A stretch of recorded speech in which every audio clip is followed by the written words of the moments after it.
سيدنا ونبينا وشفيعنا مولانا أبي القاسم محمد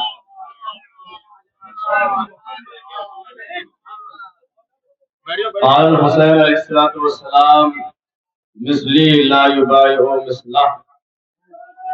عزیزان گرامی، یہ جو کربلا کا واقعہ ہے یہ یوں ہی عنوانی ہو گیا کہ امام حسین کربلا پہنچے اور ان کا سر قلم کر دیا گیا. اس کے پیچھے بہت بڑے وجوہات ہیں، بہت زیادہ.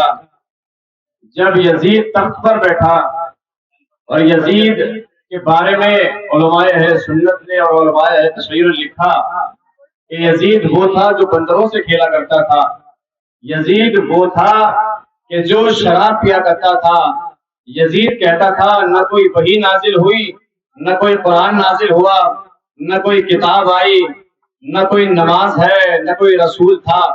عزیزان گرامی، یعنی یزید حرام کو حلال کرنے جا رہا تھا اور حرام کو حلال، حلال کو حرام کرنے جا رہا تھا. یہ دیکھتے ہوئے چونکہ رسول نے فرمایا تھا الحسن اور حسین امامان قاما او قعدا، کہ حسن اور حسین امام ہے، چاہے وہ صلح کر لیں چاہے وہ قیام کر لیں.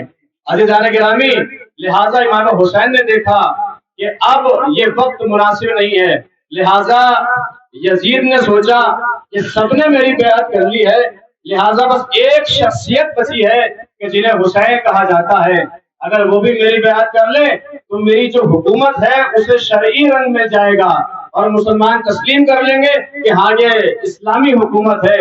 اسی غرض سے اس نے والی مدینہ کو خط لکھا کہ حسین سے بیعت لو اور اگر وہ بیعت نہ لے تو ان کا سر قلم کر دینا. عزیزان گرامی، امام حسین علیہ السلام کو گورنر نے اپنے محل میں بلایا.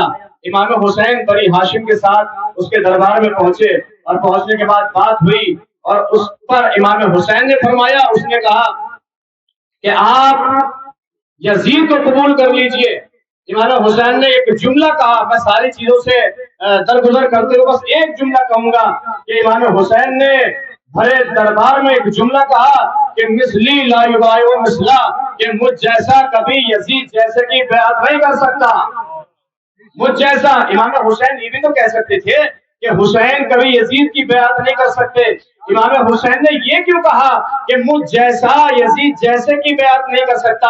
اگر امام حسین اپنا نام لیتے تو بات اسی زمانے تک ختم ہو جاتی، لیکن امام حسین نے قیامت تک درس دیا ہے کہ جو مجھ جیسا ہوگا وہ کبھی بھی یزید کی پیروی نہیں کرے گا.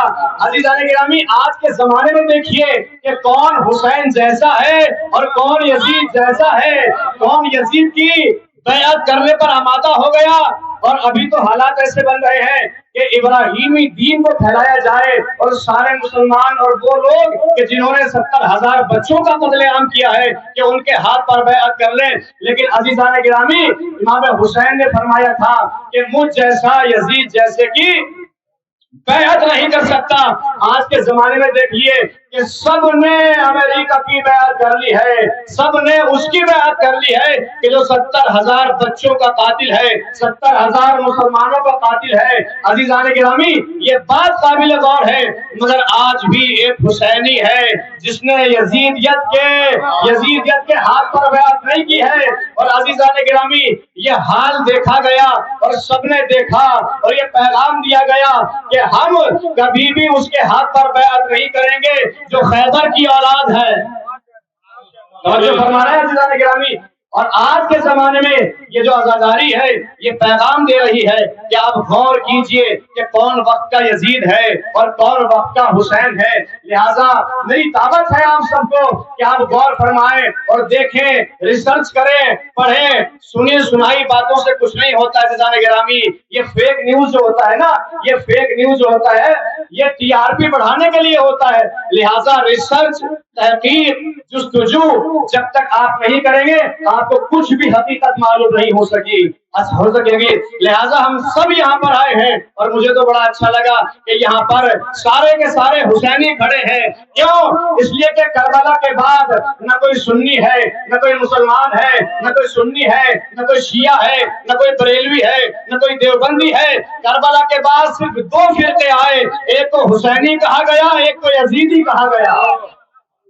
لہٰذا آپ فیصلہ کیجئے کہ آپ کس کے ساتھ ہیں۔ کوئی سنی ایسا نہیں کہہ سکتا کہ میں یزید کے ساتھ ہوں، کوئی شیعہ یہ نہیں کہہ سکتا کہ میں یزید کے ساتھ ہوں۔ میں آپ سے سوال کرتا ہوں، اگر آج حسین آ جائیں، ایک طرف یزید کا خیمہ ہو، ایک طرف حسین کا خیمہ ہو، تو مسلمان کہاں جانا پسند کرے گا؟ انسان کہاں جانا پسند کرے گا؟ انسان کہے گا کہ میں رسول کے نواسے کے پاس جاؤں گا۔ عزیزان گرامی، لہٰذا ایک پیغام اور میں دینا چاہتا ہوں کہ اتحاد میں جو برکت ہے، اتحاد میں جو برکت ہے وہ کسی چیز میں برکت نہیں ہے۔ جب تک آپ متحد رہیں گے تب تک دشمن آپ کا کچھ نہیں بگاڑ سکتا، اور جہاں آپ تفرقہ پھیل جائے، جس قوم میں وہ قوم کبھی بھی ترقی کی منزلوں پر گامزن نہیں ہو سکتی ہے۔ لہٰذا میرا پیغام ہے کہ متحد رہیں۔ جیسے ایک ہاتھ کی 5 انگلیاں، اگر میں کسی کی ایک انگلی مار دوں تو اسے کوئی فرق نہیں پڑنے والا ہے، لیکن اگر 5 انگلیوں کو سمیٹ کر کسی کے مار دیا جائے تو کاری ضرب بھی لگتی ہے۔ لہٰذا قرآن کہتا ہے وَاعْتَصِمُوا بِحَبْلِ اللَّهِ جَمِيعًا وَلَا تَفَرَّقُوا، کہ اللہ کی رسی کو مضبوطی سے تھام لو اور تفرقہ نہ پھیلاؤ۔ لہذا قرآن کا پیغام ہے، اور حسین ابن علی نے وہ کام کیا ہے کہ آج جتنے بھی انسان ہیں، چاہے وہ ہندو ہو، چاہے مسلمان ہو، چاہے سکھ ہو، چاہے عیسائی ہو، آج ہر قوم یہ کہتی ہے کہ ہمارے ہیں یا حسین۔ لہذا عزیزان گرامی، حسین انسانیت کا درس دینے کے لیے کربلا میں آئے ہیں، حسین امن کا پیغام دینے کے لیے کربلا میں آئے ہیں۔ بس یہی ہمارا پیغام ہے کہ امن بنائے رکھیں، شانتی بنائے رکھیں، متحد لوگ ہو کے رہیں۔ نہ کوئی شیعہ ہے نہ کوئی سنی ہے، ہم سارے فرقوں میں بٹنے سے پہلے ایک اچھے مسلمان ہیں، اور یہی اسلام کا پیغام ہے اور یہی حسینیت کا پیغام ہے۔ السلام علیکم ورحمۃ اللہ وبرکاتہ۔